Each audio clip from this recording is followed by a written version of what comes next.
नमस्कार, आप देख रहे हैं गंगाजल न्यूज़ और मैं हूं आभा सोनी। राष्ट्रीय लोकतांत्रिक पार्टी उर्फ आरएलपी के संयोजक हनुमान बेनीवाल मारवाड़ में अपनी पार्टी के लिए जगह तलाश रहे हैं। ये पुरानी बात है। नई बात यह है कि उन्हें लगता है कि अब मारवाड़ में माहौल उनकी पार्टी के पक्ष में है। आज हनुमान बेनीवाल लोहावट विधानसभा क्षेत्र के दौरे पर रहे। उन्होंने घोषणा की कि आरएलपी 2023 में मारवाड़ के सभी विधानसभा क्षेत्रों में उम्मीदवार चुनाव मैदान में उतारेगी। सांसद हनुमान बेनीवाल पल्ली लोहावट रोड स्थित बाबा रामदेव मंदिर में आयोजित प्राण प्रतिष्ठा कार्यक्रम में शामिल हुए और सभा को संबोधित किया। उन्होंने कहा, कांग्रेस को भी खुश होने की आवश्यकता नहीं है। उनकी बदौलत ही कांग्रेस 2018 का चुनाव जीती थी। जनता कांग्रेस की भी दरियां समेट देगी। मारवाड़ की सभी सीटों पर राष्ट्रीय लोकतांत्रिक पार्टी चुनाव लड़ेगी। इसकी शुरुआत आने वाले दिनों में जोधपुर में एक हुंकार रैली से की जाएगी। बेनीवाल ने कहा कि लोहावट की जनता की आवाज हम उठाएंगे। हम लोहावट की जनता के दुख दर्द में लगातार उनके साथ रहेंगे। 2023 में हम लोहावट की सीट पर मजबूती से चुनाव लड़ेंगे। 2018 में तो कांग्रेस को जिता दिया था, अब 70,000 से हराएंगे। इस दौरान पूर्व प्रधान भोमाराम चौधरी व पूर्व प्रधान भागीरथ बेनीवाल, सरपंच सत्यनारायण राव, रालोपा चुन्नीलाल मेघवाल, ब्लॉक अध्यक्ष चंद्रशेखर सहित अनेक नेता उपस्थित रहे। उदयनगर पहुंचने पर कार्यकर्ताओं ने बेनीवाल का जोरदार स्वागत किया। का पानी नहीं ला सके, अगर वो चाहते तो सिंचाई का पानी पली की धरती पे आता, ओशन की धरती पे आता। यहाँ की धरती सोना उगलती, पंजाब हरियाणा की तरह यहाँ का किसान मजबूत होता। हमारे बेटे बेटियां बेटी जर्मनी इंग्लैंड अमेरिका के अंदर पढ़ते, लेकिन उनकी सोच थी कि किसानों को आगे मत लाओ, इनके बच्चों को जयपुर का रास्ता मत दिखाओ, शिक्षा की बात मत करो, सिर्फ दरी पट्टी बिछाने का काम ये करेंगे। हमारे बेटियों के लिए, पोतियों के लिए, बेटों के लिए ये नारे लगाएंगे। ये सोच उन नेताओं की थी। ये परिणाम हमारे को भुगतना पड़ा। लेकिन आपको विश्वास दिलाता हूं, जिन आपको धोखा दिया, अब 2023 में बाबा साहेब भीमराव अंबेडकर जयंती आज यहां धूमधाम से मनाई गई। विभिन्न संगठनों द्वारा कार्यक्रम आयोजित किए गए और बाबा साहेब को याद किया गया। शहर में 131वें अंबेडकर जयंती समारोह समिति द्वारा न्यू अंबेडकर उद्यान के पास मुख्य कार्यक्रम आयोजित किया गया। वक्ताओं ने बाबा साहेब के जीवन पर प्रकाश डाला और उनके दिखाए मार्ग पर चलने का संकल्प लिया। संयोजक डॉक्टर निरंजन मेहरा ने जातियों के बंधन तोड़ने की बात करते हुए बाबा साहेब के दिखाए मार्ग का अनुसरण करने और सभी को समान समझने का आह्वान किया। उन्होंने कहा कि शिक्षा के बिना सब कुछ अधूरा है। इस अवसर पर विधायक बाबूराम बिश्नोई, प्रधान हाजी उमरदीन, कुम सिंह पतावत, सलीम नागौरी, उपाध्यक्ष नगरपालिका वल्लभ लखेश्वरी, एडवोकेट समस्तदीन मंगलिया, भैराराम मकवाना, सिकंदर खान, किशन मेघवाल आदि ने संबोधित किया। कार्यक्रम का संचालन आसूराम मेघवाल व बीएल पारस ने किया।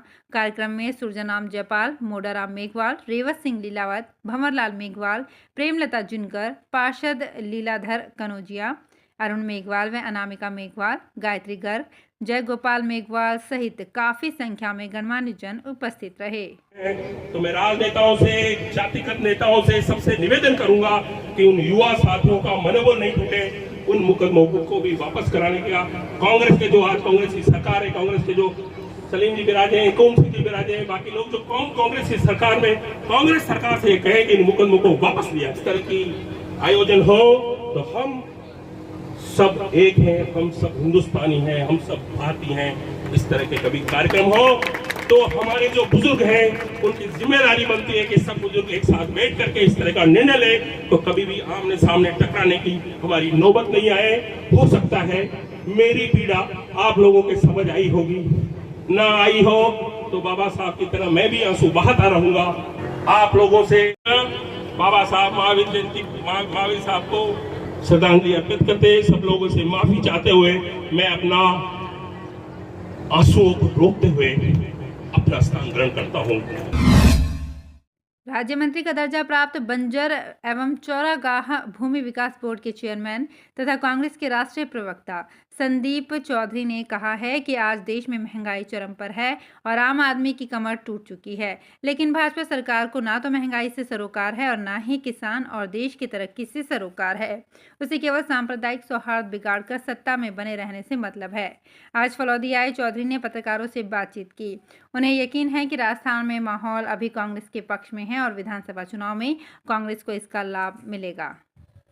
आज देश के अंदर महंगाई चरम सीमा पे पहुंची हुई है।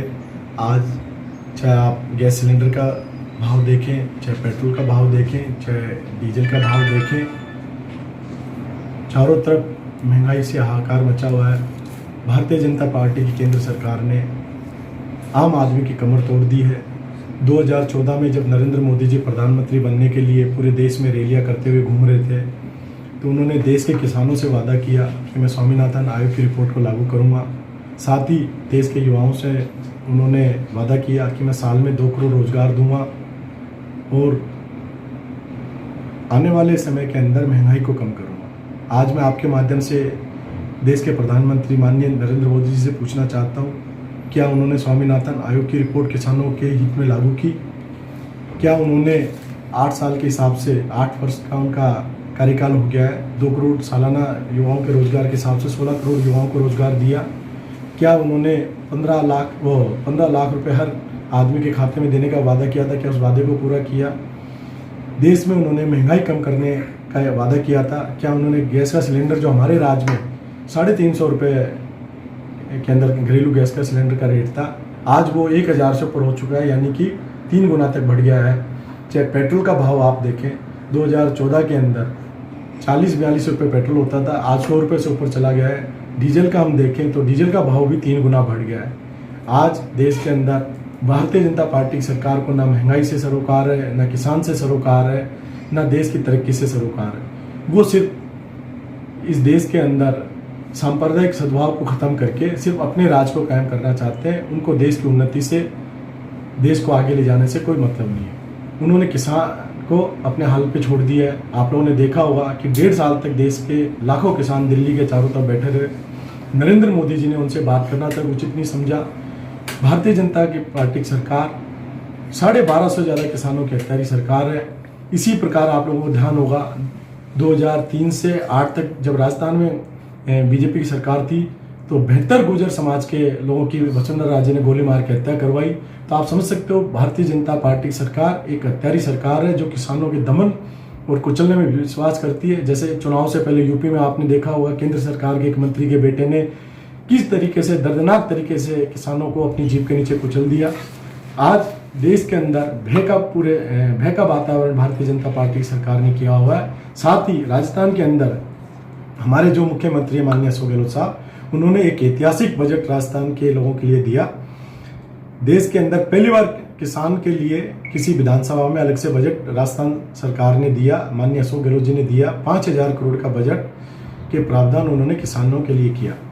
साथ ही राजस्थान के अंदर 1 लाख से ज़्यादा युवाओं को 3 साल के कार्यकाल में गहलोत साहब ने रोजगार दिया और आने वाले टाइम में 1 लाख के करीब और युवाओं को रोजगार देंगे। साथ ही मैं कहना चाहूँगा कि राजस्थान के इतिहास में पहली बार माननीय अशोक गहलोत जी ने 13 किसान के बेटों को, जिसमें से मैं भी एक आपके सामने बैठा हूँ, एक आम किसान के बेटे को, एक आम जाट के बेटे को राज्य मंत्री के पद से नवाजा। मेरे जैसे 13 साथी और हैं जिनको कैबिनेट राज्य मंत्री का दर्जा दिया। साथ ही अन्य कई पिछड़ी जातियों के व्यक्ति जैसे नाई है, सुथार है, राव है, केस कला बोर्ड में बनाया, जन हवा आयोग ने एक सुथार को बनाया, एक राव साहब हैं उनको एक अन्य बोर्ड का चेयरमैन बनाया। यानी छोटी छोटी जातियों को भी कांग्रेस साथ लेके चल रही है। और दूसरी तरफ भारतीय जनता पार्टी की नीतियां विघटनकारी हैं। देश को सांप्रदायिक आधार पे एक दूसरे के खिलाफ करके हिंदू मुस्लिम की भावना के ऊपर इस देश को ले जाके इस देश के विकास का अवरुद्ध करने का काम कर रही है। देखिए राजस्थान के अंदर पिछले 3.5 साल से मुख्यमंत्री जी, चाहे वो कोरोना काल हो, चाहे अभी जो बजट दिया है, वो लाखों परिवारों को उन्होंने फ़ायदा देते हुए, कर्मचारियों को फ़ायदा देते हुए पुरानी जो पेंशन स्कीम लागू की, उससे लाखों कर्मचारियों के घरों में दिवाली मनी है। आप लोगों ने देखा होगा जगह जगह पटाखे छूटे हैं, लोगों ने रंग उड़ाए, लोगों ने डांस किए अपने घरों के आगे, यानी लाखों घरों में एक खुशी का वातावरण बना है। इसी प्रकार से किसानों के लिए उन्होंने जनहितैषी कार्य किए। 5000 करोड़ का सिर्फ किसानों के लिए अलग से बजट का निर्धारण किया। बिजली के अंदर सब्सिडी दी, कृषि कनेक्शनों के अंदर उन्होंने एक अलग से नीति जारी की। युवाओं को 1 लाख रोजगार पहले दे चुके हैं, आने वाले टाइम में 1 लाख युवाओं को रोजगार देने की ओर है। साथ ही राजस्थान के अंदर भारतीय जनता पार्टी जो एक सामाजिक ताने बाने को खत्म करना चाहती है, अशोक गहलोत जी ने भरपूर प्रयास करते हुए राजस्थान के अंदर लॉ एंड ऑर्डर की बहुत ही अच्छी स्थिति उन्होंने बना रखी है। करौली के अंदर भी जो भारतीय जनता पार्टी ने दंगा भड़काने की कोशिश की, उसको अशोक गहलोत साहब ने तुरंत प्रभाव से काबू किया और एक अच्छी स्थिति में वहाँ लेके आए। ये फलोदी के अंदर कांग्रेस बहुत मजबूत स्थिति में है और फलोदी में नहीं, चाहे जोधपुर लोकसभा की बात करें चाहे राजस्थान की बात करें, भारतीय जनता पार्टी के जो शासन के अंदर केंद्र सरकार की तरफ से जो गैस सिलेंडर है, पेट्रोल डीजल के भाव हैं, किसानों पे जो अत्याचार है, युवाओं को रोजगार नहीं है, इन सब बातों को देखते हुए कांग्रेस की तरफ लोग अपने आप मुड़ रहे हैं। और पिछले 3 साल के राज्य सरकार के कार्यकाल जो माननीय मुख्यमंत्री जी ने कोरोना काल में इस देश के अंदर सर्वश्रेष्ठ कार्य करके दिखाए, उन सब बातों को देखते हुए कांग्रेस के पक्ष में एक अच्छा माहौल है। आने वाले टाइम में फलोदी में भी, जोधपुर लोकसभा में भी और राजस्थान में कांग्रेस की सरकार मजबूत स्थिति में रहेगी। Thank you.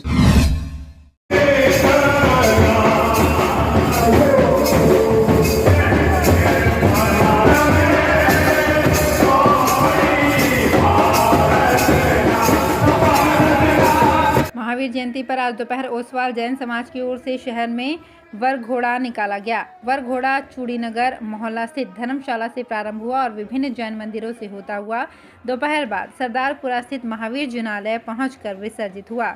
वर घोड़ा में जैन समाज के पुरुष, महिलाएं, युवतियां और बच्चे शामिल थे। शहर में विभिन्न स्थानों पर वर घोड़ा का पुष्प वर्षा से स्वागत हुआ। मंदिरों में दिन भर धार्मिक कार्यक्रम हुए। जैन समाज के अध्यक्ष गोपाल गोलेच्छा ने समाज के लोगों का आभार व्यक्त किया।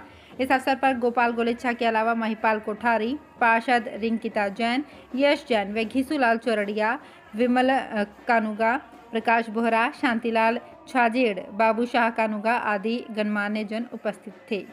इससे पूर्व सुबह 5:30 बजे प्रभात फेरी निकाली गई। वरघोड़ा के साथ ADM Hakam Khan, DSP Ramkaran Singh Malinda, CI Rakesh Khyaliya जाप्ते के साथ मौजूद रहे।